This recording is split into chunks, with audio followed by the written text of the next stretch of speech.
সূরাতুল ফাতিহা। সূরাতুল ফাতিহা 7 আয়াত। কত আয়াত? পুরো তাওরাত, জবুর, ইনজিল আর কুরআনে কারীম পুরো 104 খানা সহিফায় 104টা আসমানি কিতাবের মধ্যে যা যা আছে সূরা ফাতিহা একা সপ্তাহ সবটা আছে। লেকিন প্রথম শব্দ আলহামদু, এই শব্দ আপনি ঠিক করলেন না, আপনি পড়ছেন আলহামদু। আচ্ছা, এইটা কোন আফসোস? এই আফসোস রাখবেন কোথায় আপনি হাসরের ময়দানে? তুই একটা বর্ণ ঠিক করতে পারলি না? হ্যাঁ বলে, এটা তুমি ঠিক করতে পারলে না। চুপে চুপে ইমাম সাহেবের কামরায় চলে যান, গিয়ে বলেন হুজুর আমি সূরা ফাতিহা পড়ে শোনাই, আপনি একটু দেখুন তো আমারটা হয় কিনা। বলেন না ইনশাআল্লাহ, বলেন না এই কাজটা করলে আপনি বড় ঠকে যাবেন না? ঠকে যাবেন না জিতে যাবেন? আল্লাহ তাআলার জন্য হারার মধ্যেই জিতা, আল্লাহ তাআলার জন্য হারার মধ্যেই জিতা, আল্লাহ তাআলার জন্য বেইজ্জত হওয়ার মধ্যেই ইজ্জত। আপনার 1 বছরের সময় হলো 365 দিন। কত দিন? 2 বছরে কত? হ্যাঁ 3 বছরে। আচ্ছা 10 বছরে কত কত দিন? 10 বছরে কত দিন? আচ্ছা 20 বছরে কত দিন? কথা কেন আশ্চর্য কথা। 20 × 365, হ্যাঁ 7300। আচ্ছা আপনি যদি ডেলি 1 আয়াত করে শিখতেন,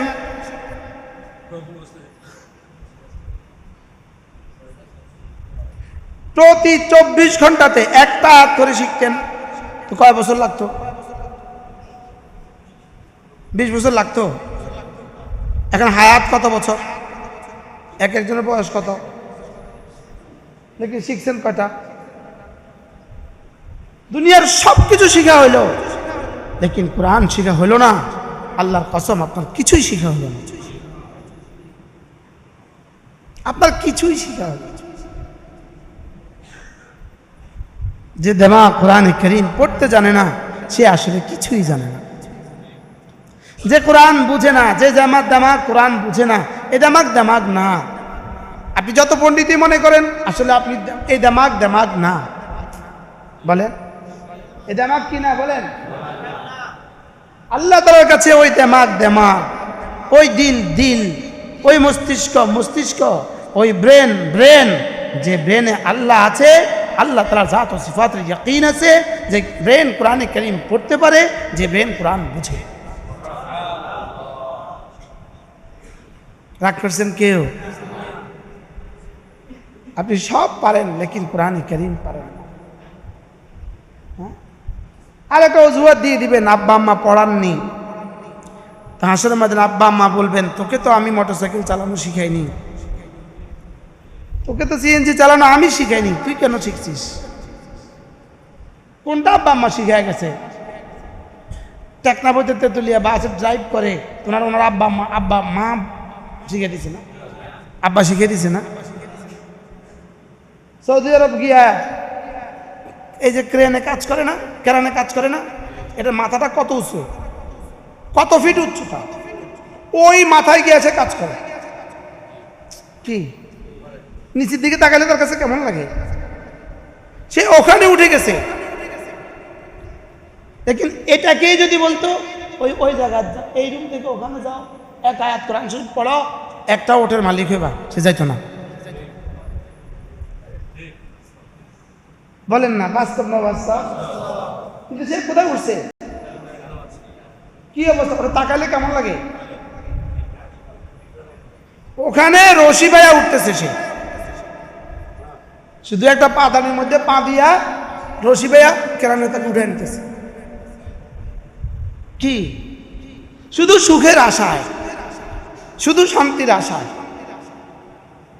হ্যাঁ, এজন্য আয়াতুল কুরসি শিখবো, তরজমা সহ শিখবো ইনশাআল্লাহ। বলেন ইনশাআল্লাহ। কতদিন লাগবে আপনি শিখতে? ডাক্তার সাহেব কতদিন লাগবে এই তরজমাটা শিখতে? আপনি কতদিন লাগবে?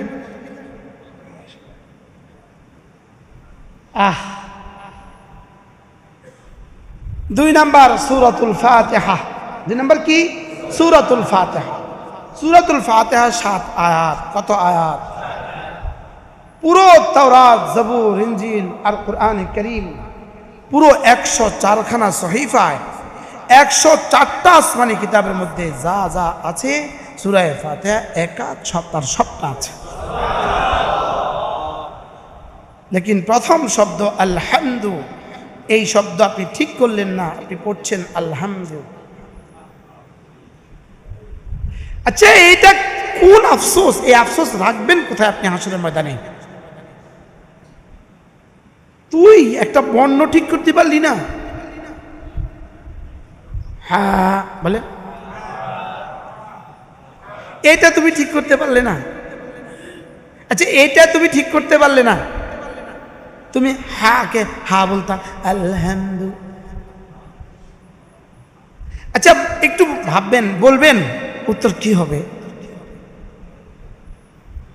হ্যাঁ, কয় ঘন্টা দিতে হইতো আপনাকে হা ঠিক করতে?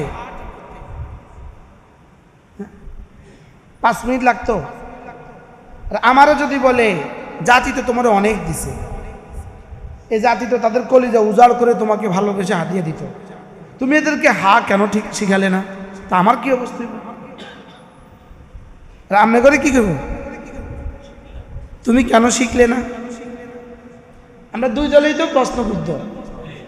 কি আপনারা বলবেন এনাদেরকে আমরা আমাদের কলিজা উজাড় করে দিতাম, এরা আমাদেরকে শিখালেন না কেন? তা আমরা বলবো আপনি শিখলেন না কেন? না, কোনো জবাব চলবে না সেখানে। এজন্য সূরা ফাতিহা শুদ্ধ করেন। কি বলছি বলেন? কাউকে গিয়ে চুপে চুপে ইমাম সাহেবের কামরা চলে যান, গিয়ে বলেন হুজুর আমি সূরা ফাতিহা পড়ে শোনাই, আপনি একটু দেখুন তো আমারটা হয় কিনা। বলেন না ইনশাল্লাহ, বলেন না। এই কাজটা করলে আপনি বড় ঠকে যাবেন না? ঠকে যাবেন না, জিতে যাবেন। আল্লাহ তাআলার জন্য হারার মধ্যেই জিতা। আল্লাহ তাআলার জন্য হারার মধ্যেই জিতা। আল্লাহ তাআলার জন্য বেইজ্জত হওয়ার মধ্যেই ইজ্জত। সুবহানাল্লাহ বলবেন। আল্লাহ তাআলার জন্য। আমি একবার জামাতে গেছি, আমার জামাতে এক সাথী ছিলেন, ইনি এগ্রিকালচার অফিসার ছিলেন, এগ্রিকালচার অফিসার। আশ্চর্য, ময়মনসিংহ বাড়ি। তিনি বলতেন, গাজীপুর বাড়ি। ইনি বলতেন যে मेरे लिए जलील होकर देख, अगर मैं तुझे बा इज्जत ना बनाया फिर मुझे कहना। আমার জন্য অপমানিত হয়ে দেখো, আমি যদি তোমাকে সম্মানিত না করি তখন আমাকে বলবা। আজীব না? আমার জন্য একটুখানি নিচু হয়ে দেখো। পিছা বুঝে সবসময় বলতেন আমার পিছে পিস নাই, আমার নিচে নিচ নাই। কি বলতো? আমার পিছে কি নাই আর আমার নিচে নিচ নাই। আমরা কই আমার উপরে উপর নাই। আমরা কি বলি? আমার উপরে কি নাই, উপর নাই।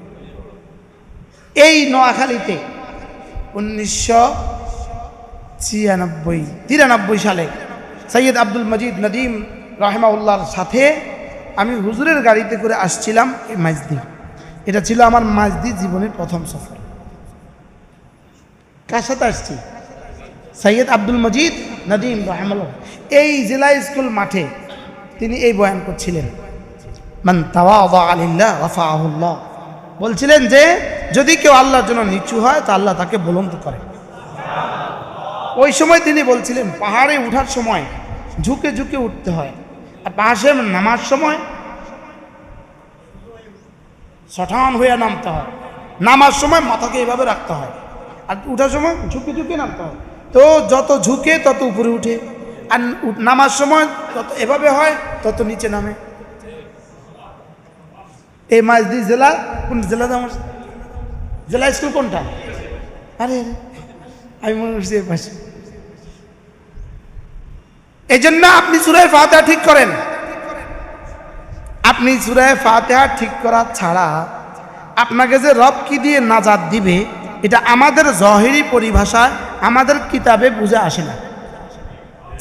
বুঝেন নাই কথা? যেমন ডাক্তাররা মাঝে মাঝে কি বলে, এনার চিকিৎসা কি দিয়ে হবে, এটা আমাদের বুঝে আসে না। বলে কি বলে না, বলে না? হ্যাঁ, তা আমরাও বলি, আমাদের কোরআন কিতাব বলে আপনার সূরা ফাতিহা শুদ্ধ নাই, আপনাকে কি দিয়ে নাজাত দিবে এটা আমাদের বুঝে আসে না।